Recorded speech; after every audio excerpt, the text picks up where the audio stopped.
గురజాల నియోజకవర్గంలో మంత్రి విద్యుత్ శాఖ మంత్రి గొట్టిపాటి రవికుమార్ పర్యటించి పిడుగురాళ్లలో నిర్మాణంలో ఉన్న ప్రభుత్వ వైద్య కళాశాల పనులు పరిశీలించారు.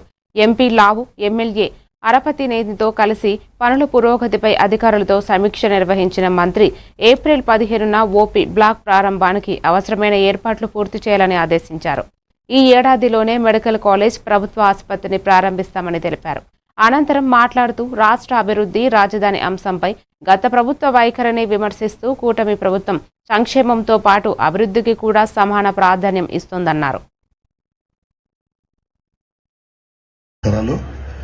స్థానిక శాసనసభ్యులు ఎరపతినేని శ్రీనివాసరావు గారికి, అలానే మన ఎంపీ గారు లావు కృష్ణదేవరాయలు గారికి, మన జిల్లా కలెక్టర్ గారు శుక్లా గారికి, అదేవిధంగా వేదికలు అలంకరించిన వివిధ హోదాల్లో ఉన్న పెద్దలకి, నాయకులకి, అందరికి కూడా, అధికారులకి అందరూ కూడా పేరు పేరు నమస్కారాలు.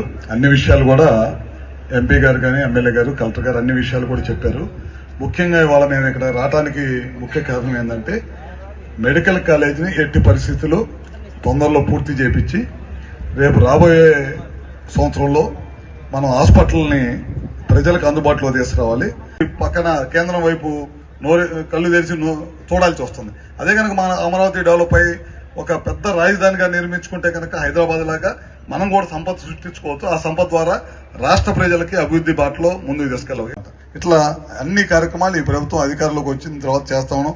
ఓ పక్కన ప్రజలకు సంక్షేమ కార్యక్రమం అందిస్తా ఉన్నాయి ఈ ప్రభుత్వం, రెండో పక్కన అభివృద్ధి కార్యక్రమాలు చేస్తున్నాం. ఈ రెండింటిని కూడా బ్యాలెన్స్గా తీసుకెళ్తేనే రాష్ట్ర అభివృద్ధిలో ముందుకెళ్తాం. ఇట్లాంటి అన్ని కార్యక్రమాలు చేసుకుంటూ ఈ ప్రభుత్వం ముందుకెళ్తుంది. మీరు కూడా మేము ఏదైతే ఇవాళ ఈ కార్యక్రమం కోసం ఇక్కడికి వచ్చామో ఎట్టి పరిస్థితుల్లో హాస్పిటల్ని ఈ ప్రాంత ప్రజలకు అందించాలి. మెరుగైన వైద్యం ఈ చుట్టుపక్కల ప్రాంతంతో పాటు ప్రకాశం జిల్లా ప్రజలకు కూడా ఈ ప్రాంతానికి వచ్చే అలవాటు ఉంది. మెడికల్ కాలేజ్ గుంటూరు దాకా వెళ్ళారు కాబట్టి ఇవన్నీ కూడా మీతో ఇవాళ వచ్చినట్టు ఎట్టి పరిస్థితుల్లో రాబోయే 2-3 నెలల్లో మా వంతు కృషి